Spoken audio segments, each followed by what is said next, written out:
നേരെ പോയത് മൂന്നാറിലേക്കാണ്. അവിടുത്തെ പ്രകൃതി ഭംഗിയൊക്കെ ആസ്വദിച്ച് തിരികെ മടങ്ങുമ്പോൾ വൈകുന്നേരമായി. തുളസി സന്തോഷവതിയായിരുന്നു. ഉള്ളിലെ മ്ലാനത മാറി മനസ്സിൽ സന്തോഷം നിറഞ്ഞത് മുഖത്ത് പ്രതിഫലിച്ചു. ആരതിമോക്ക് അവിടെ സമയം ചെലവഴിച്ചിട്ട് മതിയായിരുന്നില്ല. പിന്നൊരിക്കൽ വരാമെന്ന് പറഞ്ഞ് മോളെ സമാധാനിപ്പിച്ചു. ഇടയ്ക്കിടെ വീട്ടിലേക്ക് വിളിച്ച് വിശേഷങ്ങൾ തിരക്കി. വീട്ടിലെത്തുമ്പോൾ സമയം 10 മണി കഴിഞ്ഞു. യാത്രയുടെ ആലസ്യം നന്നായി ഉള്ളതിനാൽ പെട്ടെന്ന് തന്നെ കുളിക്കഴിഞ്ഞ് പുറത്തേക്ക് ഇറങ്ങി. ആരതിമോളുടെ ദേഹം ഇളം ചൂടുവെള്ളത്തിൽ കഴുകി. ബെഡ് കണ്ടപാടെ ആരതിമോൾ ഉറക്കായി. ആരവ് കുളിക്കാനായി കയറിയതോടെ നന്ദിനിക്കുട്ടി ഹാളിലേക്ക് വന്നു. ആനന്ദനും തുളസിയും ഉമയും ബാലനും സംസാരിച്ചിരിക്കുന്നുണ്ട്. മോളുടെ തീരുമാനം ശരിയായിരുന്നു. തുളസിക്ക് ആകെയൊരു മാറ്റം പോലെ. നന്ദിനിക്കുട്ടിയെ കണ്ടതും അവളുടെ തീരുമാനം ആനന്ദൻ ശരിവെച്ചു. അതിന്റെ പുഞ്ചിരി മറുപടിയെ സമ്മാനിച്ചു. യാത്രാവിശേഷങ്ങളൊക്കെ പറയുന്നതിനിടയിൽ ആരവും എത്തി. അവനും അവർക്കൊപ്പം കൂടി. സമയം ലേറ്റായി, മക്കൾ കഴിച്ചിട്ട് കിടന്നോളൂ. വരുന്ന വഴി കഴിച്ചു വച്ചാ, അവൾ ബാലിനെ നോക്കി പറഞ്ഞു. മോള് ഉറങ്ങിയോടി? അവൾ കുളി കഴിഞ്ഞുടനെ ഉറങ്ങിയമ്മേ. ശരി, എന്നാ പോയി കിടന്നോളൂ. ഉമ്മ പറഞ്ഞതോടെ ഗുഡ് നൈറ്റ് ആശംസിച്ച് ആരവും നന്ദിനിക്കുട്ടിയും മുറിയിലേക്ക് പോയി. കതക് ലോക്ക് ചെയ്തതും അവൾ അവനിലേക്ക് വലിഞ്ഞു കയറി. ഇരുവരും കിടക്കയിലേക്ക് വീണ് കെട്ടിമറിഞ്ഞു.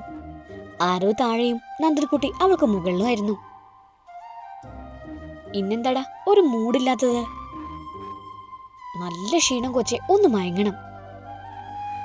ഓഹോ, എങ്കി കിടന്നോളൂ. ചുണ്ടുകളിൽ മുത്തി മോൾക്ക് സമീപത്തേക്കായി മാറിക്കിടന്നു. ആരതി മോളെയും കെട്ടിപ്പിടിച്ച് നന്ദിനിക്കുട്ടി ഉറക്കായി. കുറച്ചു കഴിഞ്ഞ് നിദ്ര ആരവിന്റെ മിഴികളെയും തലോടി ഉറക്കി. ദിനരാത്രങ്ങൾ വേഗത്തിൽ കൊഴിഞ്ഞു വീണു. ഉണ്ണിയുടെയും ഹിമയുടെയും ജീവിതം ആദ്യം സന്തോഷം നിറഞ്ഞതായിരുന്നെങ്കിലും പിന്നീട് നിസ്സാരമായ കാരണങ്ങൾക്ക് വഴക്ക് കൂടി. അന്നും അതൊക്കെ തന്നെയായിരുന്നു. ഓഫീസ് ടൈം കഴിഞ്ഞിട്ട് സമയം എത്രയായി? എന്നിട്ട് നീ ഇത് എവിടെയായിരുന്നു ഹിമേ? ഓഫീസിൽ നിന്നിറങ്ങി ലേറ്റായി വീട്ടിൽ വന്ന ഹിമയെ ഉണ്ണി ചോദ്യം ചെയ്തു. അതവക്ക് ഇഷ്ടായില്ല. ഉണ്ണിക്ക് സംശയരോഗം തുടങ്ങിയല്ലേ? എന്റെ സംശയം മാത്രമാണോ? ഞാൻ ചോദിച്ചിരുന്നത് തെറ്റ്? ലുക്ക് മിസ്റ്റർ ഉണ്ണി, ഞാൻ ഉണ്ണിയുടെ ഭാര്യയാണെങ്കിലും എനിക്ക് എന്റേതായ സ്വാതന്ത്ര്യമുണ്ട്. ആർക്കും പണയം വെച്ചിട്ടില്ല ഞാനത്. മേൽ എന്നെ ചോദ്യം ചെയ്തേക്കരുത്. ദേഷ്യപ്പെട്ട് കയ്യിൽ നിന്ന് ബാഗ് വലിച്ചെറിഞ്ഞ് മുറിയിലേക്ക് കയറി ലോക്ക് ചെയ്തു. ഉണ്ണി ഒരു നിമിഷം അങ്ങനെ തരിച്ചു നിന്നുപോയി. ഹിമ ഇങ്ങനെയൊന്നും ആയിരുന്നില്ല. വിവാഹം കഴിഞ്ഞതോടെ സ്വയം മറ്റൊരു ട്രാൻസ്ഫറിന് ശ്രമിച്ച് സ്ഥലം മാറി. തന്റെ സ്വാതന്ത്ര്യങ്ങൾക്ക് ഒരു ഓഫീസിൽ 2 പേരും ജോലി ചെയ്തത് തടസ്സമാണെന്ന് അവൾ മനസ്സിലാക്കി. ഉണ്ണി എതിർത്തിട്ടും ഹിമ സമ്മതിച്ചില്ല. അവസാനം അവളുടെ ഇഷ്ടത്തിന് വഴങ്ങേണ്ടി വന്നു. തളർന്നു കിടക്കുന്ന അമ്മയെ തങ്ങളുടെ വീട്ടിലേക്ക് കൂട്ടിക്കൊണ്ടുവരാനായി ഉണ്ണി ഒരുങ്ങിയതോടെയാണ് വഴക്കിന് ആരംഭമായത്. അവൻ എത്ര പറഞ്ഞിട്ടും അവൾ വഴങ്ങിയില്ല. ഹിമ ഉപേക്ഷിച്ചു പോകുമെന്ന് ഭീഷണി മുഴക്കിയതോടെ തോൽവി സമ്മതിക്കേണ്ടി വന്നു. അവസാനം അമ്മയെ നോക്കാനായി ഹോം നഴ്സിനെ ഏർപ്പാടാക്കി. കുറെ സമയം വാതിൽ തട്ടി വിളിച്ചു നോക്കി. ഹിമ കതക് തുറന്നില്ല. ഒടുവിൽ തളർച്ചയോടെ കുഷ്യനിലേക്ക് ചാരി. അപ്പോ അവന്റെ മനസ്സിൽ രൂപം തെളിഞ്ഞു വന്നു. നന്ദിനിക്കുട്ടിയുടെ സ്നേഹവും വാത്സല്യവും കരുതലും കരുണയും നിറഞ്ഞവളുടെ. ഉണ്ണിയുടെ കണ്ണുകളും നനഞ്ഞു. അന്ന് ആദ്യമായി തോന്നി ഒന്നും വേണ്ടിയിരുന്നില്ലെന്ന്. ആരവും കൂടി സഹായിച്ചു തുടങ്ങിയതോടെ ആനന്ദിന്റെ ബിസിനസ് കൂടുതൽ ഉയർന്നു. നാട്ടിലെ വീടും സ്ഥലവും വിറ്റ് ബാലൻ ഇവിടെ വീണ്ടും സ്ഥലം വാങ്ങിച്ചു. എന്നാലും താമസം സുഹൃത്തിനോടൊപ്പാണ്. അധികം താമസിക്കാതെ പാർട്ട്ണറായി അയാൾ ബാലനെയും കൂടെ കൂട്ടി. അവരാൽ കഴിയുന്ന സഹായങ്ങൾ ആ ഗ്രാമത്തിൽ ചെയ്തു. ആരതിമോളുടെ എക്സാം കഴിഞ്ഞ് മധ്യവേനൽ അവധിയെത്തി. അന്നൊരു ഞായറാഴ്ച ദിവസമായിരുന്നു. നന്ദിനിക്കുട്ടി അച്ഛനും അമ്മയും അങ്കിളും ആന്റിയും കൂടെ ഇരിക്കുമ്പോൾ ആരവും മോളുമായി അവരെ സമീപിച്ചു. അച്ഛാ, ഞങ്ങൾ ആരവിന്റെ വീട്ടിലേക്ക് മടങ്ങിയാലോ എന്ന് ആലോചിക്കുക. മുഖവരയില്ലാതെ നന്ദിനിക്കുട്ടി കാര്യം അവതരിപ്പിച്ചതോടെ പെട്ടെന്ന് അവരിൽ നടുക്കമുണ്ടായി. അത് മുഖത്തേക്ക് ബാധിച്ചു. എന്താ മോളെ നീ പറയുന്നത്? ഇത് ഞങ്ങളുടെ കാലശേഷം നിനക്കുള്ള വീടാണ്. പോരെങ്കിൽ വീണ്ടും നിങ്ങൾക്കായി ബാലിനും വാങ്ങിയിട്ടുണ്ട്. പറയുമ്പോ ആനന്ദിന്റെ സ്വരം ഇടറിയിരുന്നു. നന്ദിക്കുട്ടിയും ആരോ മോൾ ഇവിടെ നിന്ന് പോകുന്നതിനെ കുറിച്ച് അവർ ചിന്തിച്ചിട്ടു കൂടിയില്ല. എന്താ മോളെ നീ ഇങ്ങനെ പറയുന്നത്? ബാലനും അതേ അമ്പരപ്പായിരുന്നു. ഉമയുടെ അവസ്ഥ ഏകദേശം അതുപോലെയായിരുന്നു. പക്ഷെ തുളസി മാത്രം പുഞ്ചിരി തൂകി. വിവാഹം കഴിഞ്ഞ ഭർത്താവിന്റെ വീട്ടിലേ താമസിക്കേണ്ടത്. അവൾ പുഞ്ചിരിയോടെ അവരെ നേരിട്ടു. മോളെ, ഇന്നത്തെ കാലത്ത് അങ്ങനെ ചിന്തിക്കേണ്ടതില്ല. ശരിയാണച്ചാ, പക്ഷെ ആരവ് ഈ നിമിഷം വരെ എന്നോടൊന്നും പറഞ്ഞിട്ടില്ല, ആവശ്യപ്പെട്ടിട്ടില്ല. ആ മനസ്സ് അറിഞ്ഞു കൂടെ നിൽക്കുമ്പോഴാ ഭാര്യ എന്ന പദവി പൂർണ്ണാവൂ. തിരികെയും അതുപോലെ തന്നെ. എനിക്കും ഇഷ്ടാണ് ആ കുഞ്ഞു വീട്ടില് ഉള്ളതുമായി സന്തോഷത്തോടെ ജീവിക്കാനാണ്. ആരും എതിരൊന്നും പറയരുത്. മോളെ, അധികം ദൂരമൊന്നുമില്ലല്ലോ അച്ഛാ, വിളപ്പുറത്തുണ്ടല്ലോ. തന്നെയുമല്ല, പകൽ സമയം ഞങ്ങൾ ഇവിടെ കാണുകയും ചെയ്യുമല്ലോ.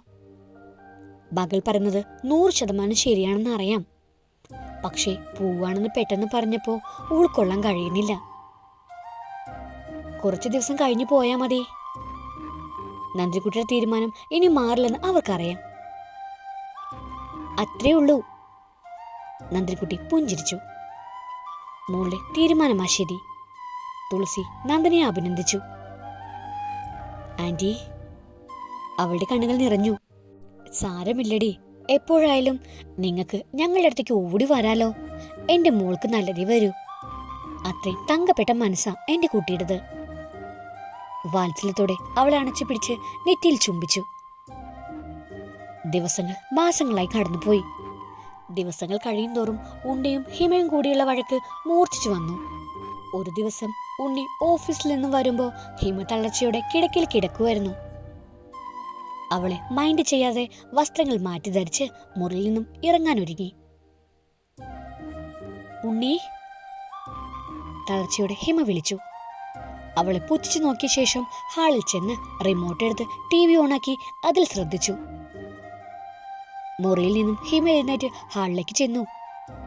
അവളാകെ ക്ഷീണിതയായിരുന്നു. ഉണ്ണി, ഹിമ വീണ്ടും വിളിച്ചു. അവളാണെന്നറിഞ്ഞ് തീരെ മൈൻഡ് ചെയ്തില്ല. അവനരികിലേക്ക് ചെന്ന് പൊട്ടിക്കരച്ചിലോടെ കാൽക്കിലേക്ക് വീണ് പൊട്ടിയൊഴുകി. എന്നോട് ക്ഷമിക്കുണ്ണി, ഞാൻ ഒരുപാട് വേദനിപ്പിച്ചു. എനിക്ക് വയ്യ, ഈ അവഗണന സഹിക്കാൻ കഴിയുന്നില്ല ഉണ്ണി. കുറെ നാളായി ഇരുവരും കട്ടിലിന്റെ ഇരുധ്രുവങ്ങളിൽ രണ്ട് മനസ്സും രണ്ട് ശരീരമായി കിടക്കുന്നു. പരസ്പരം സംസാരങ്ങളില്ല. ഇരുവരും അവരുടേതായ ഇഷ്ടങ്ങൾക്ക് ജീവിക്കുന്നു. ഹിമ എല്ലാ ദിവസവും വൈകി രാത്രിയാവും വീട്ടിലെത്തുക. ഉണ്ണി മദ്യപിച്ചും ഹോട്ടലിൽ നിന്നും എന്തെങ്കിലും കഴിച്ചെങ്കിലായി, ഇല്ലെങ്കിൽ അതുമില്ല. പൊള്ളുന്ന ഓർമ്മകളിൽ നിന്നൊരു ഒളിച്ചോട്ടമായാണ് മദ്യത്തെ ആശ്രയിക്കുന്നത്. എത്രയൊക്കെ കഴിച്ചാലും മനസ്സിലൊരു ദേവതയുടെ ചിത്രം മിഴിവോടെ തെളിഞ്ഞു വരും. ചുണ്ടിൽ പുഞ്ചിരിയും മിഴികളിൽ പ്രണയവും നിറച്ച് ഭർത്താവും വരുന്നത് കാത്ത് പടികളിൽ അവൾ അങ്ങനെ നിൽക്കും.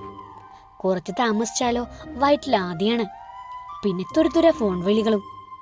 വഴിവക്കിൽ പ്രതീക്ഷിച്ച രൂപം കണ്ടാലേ ആ മനസ്സിനൊരു ആശ്വാസം ലഭിക്കൂ. അവളുടെ നന്ദിനിക്കുട്ടിയുടെ അന്നൊക്കെ പുച്ഛത്തോടെയാണ് കണ്ടിരുന്നതെങ്കിൽ ഇന്ന് തീർത്താലും തിരത്തുന്ന നോവാണ് നന്ദിനിക്കുട്ടിയുടെ ഓർമ്മകൾ. വില കൂടിയ മാണിക്യത്തെ വലിച്ചെറിഞ്ഞ് കരിക്കട്ടയ്ക്ക് വില കൊടുത്ത മരമണ്ടനാണ് താനെന്ന് ഉണ്ണിക്ക് ഇടയ്ക്കിടെ തോന്നാറുണ്ട്. അമ്മയെപ്പോലും കാണാൻ പോവാറില്ല. ഹോം നേഴ്സ് മാസം മാസം ശമ്പളം കൊടുക്കുന്നുണ്ട് അമ്മയെ നോക്കുന്നതിന്. വയ്യ, അമ്മയെ ഫേസ് ചെയ്യാൻ കഴിയില്ല. മുഖത്തെ ചെറിയ ചലനം മതി മകന്റെ അവസ്ഥ അമ്മയ്ക്ക് തിരിച്ചറിയാൻ. ഉണ്ണി, എന്നോട് ക്ഷമിക്ക്, എനിക്ക് വയ്യ ഈ അകൽച്ച സഹിക്കാൻ. ഹിമയുടെ കരച്ചിൽ കേട്ട് അവൻ വായ പൊളിച്ചിരുന്നു പോയി. അവളുടെ പെട്ടെന്നുള്ള ഭാവമാറ്റത്തിന്റെ കാരണം മാത്രം അയാൾക്ക് പെട്ടെന്ന് മനസ്സിലായില്ല. ഞാൻ എന്ത് ക്ഷമിക്കാനാണ്? നീ നിന്റെ ഇഷ്ടത്തിന് ജീവിക്കുന്നു, ഞാൻ എന്റെ ഇഷ്ടത്തിനും.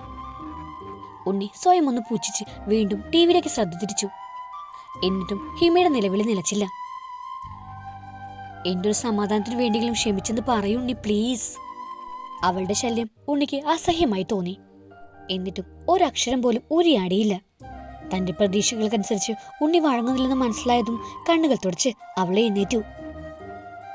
എനിക്കറിയാം ഉണ്ണിക്ക് എന്നോട് ക്ഷമിക്കാൻ കഴിയില്ലെന്ന്. അത്രമാത്രം ഞാൻ നോവിച്ചിട്ടുണ്ട്. മരിച്ചാലെങ്കിലും ഉണ്ണി എനിക്ക് മാപ്പ് തരുമല്ലോ. ഹിമ നിലവിളിയുടെ മുറിയിലേക്ക് പറഞ്ഞതും ഉണ്ണിയിൽ ഒരു വിറയൽ പടർന്നു കയറി. കുടിച്ച മദ്യം മുഴുവനും ആവിയായതുപോലെ എഴുന്നേറ്റ് മുറിയിലേക്ക് ഓടി. ഹിമ ടേബിളിൽ വലിഞ്ഞ് സാരിയുമായി അതിന് മുകളിലേക്ക് കയറുന്നത് കണ്ട് തരിച്ചുപോയി. നീ എന്ത് ഭ്രാന്താ കാണിക്കുന്നത്? ഹിമയെ വലിച്ചു താഴേക്കിറക്കി. ഞാൻ സത്യമാ പറഞ്ഞത്, എനിക്ക് മടുത്തുണ്ണി. ഇപ്പോ എന്റെ മനസ്സ് നിറയെ ഉണ്ണിയാ. അവൾ അലച്ചു തല്ലി അവനിലേക്ക് വീണു. ഉണ്ണിയെ ചുംബനങ്ങളാൽ മൂടി പൊതിഞ്ഞു. കണ്ണീരൊഴുക്കി മാറിനെ നനച്ചൊഴുകി. അവനാകെ കുറ്റബോധം ഉടലെടുത്തു. മനസ്സ് നീറി. ഹിമ മാറിയത് ആത്മാർത്ഥമായിട്ടാണെങ്കിൽ അവളെ വിഷമിപ്പിക്കുന്നത് ശരിയല്ല. മനസ്സ് അങ്ങനെ പറഞ്ഞതോടെ അവൻ അവളെ ആശ്വസിപ്പിച്ചു. നീ സത്യമാണോ ഹിമയെ പറഞ്ഞത്? സത്യം ഉണ്ണി, എന്നോട് ക്ഷമിക്കണേ. വീണ്ടും കുട്ടികളെ പോലെ നിലവിളിച്ചു. കരയാതെ എല്ലാം മറക്കാൻ നമുക്ക് പുതിയൊരു ജീവിതം ആരംഭിക്കാം. കുറെ നാളായി ഹിമയുടെ മണം നുകർന്നിട്ട്. മുടിയിഴകളെ ചുംബിച്ചതോടെ ഒരു ഉന്മാദ ലഹരി സിരകളിലേക്ക് ഒഴുകിയിറങ്ങി. അവളുമായി കിടക്കയിലേക്ക് വീണ് ഉരുണ്ടുമറിഞ്ഞു. നിമിഷങ്ങൾ ഇടതടവില്ലാതെ പെരുമഴ പെയ്ത് തകർത്തു. ചാറ്റൽ മഴയും മാറി. മഴ നിലച്ചതോടെ എല്ലാം മറന്ന് ഉണ്ണി ഉറക്കമായതും വിയർത്ത് കുളിച്ച് പുഞ്ചിരിയോടെ ഹിമ അടർന്നു മാറി. ഫോണെടുത്ത് ഹാളിലേക്ക് ഇറങ്ങി ആരോടോ അടക്കി പിടിച്ച ശബ്ദത്തിൽ പറഞ്ഞു തുടങ്ങി. എല്ലാം നമ്മൾ ഉദ്ദേശിച്ചതുപോലെ നടന്നു. എന്റെ വയറ്റിൽ വരുന്ന കൊച്ചിന്റെ അച്ഛൻ ഉണ്ണിയാണെന്ന് വരുത്തി തീർക്കും. അടുത്ത മാസം കുളി തെറ്റിയെന്ന് പറയാൻ മുത്തേ. മറുതലയ്ക്ക് നിന്നും അവളുടെ കാതിലേക്ക് ആ നിമിഷം ചുംബന മഴ പെയ്തിറങ്ങി. എനിക്കറിയാം എന്റെ ഹിമക്കുട്ടി മിടുക്കിയാണെന്ന്. പിന്നല്ലാതെ ഉണ്ണി ഒഴിവാക്കി നമുക്ക് സുഖമായി ജീവിക്കണം. അതാണ് അടുത്ത ഘട്ടം. ഇതൊന്നും അറിയാതെ ഉണ്ണി അഗാധമായ ഉറക്കത്തിലായിരുന്നു. കൂടെ കിടന്ന ശരീരവും മനസ്സും പങ്കുവച്ചവളുടെ ചതി അറിയാതെ. ഈ ലവ് സ്റ്റോറിയുടെ ബാക്കി കേൾക്കാൻ നിങ്ങൾക്ക് താല്പര്യമുണ്ടെങ്കിൽ സബ്സ്ക്രൈബ് ചെയ്ത് സപ്പോർട്ട് ചെയ്യുക. കൂടുതൽ തന്നെ ബെല്ലൈക്കണും പ്രസ് ചെയ്യാൻ മറക്കരുത്. Thank you.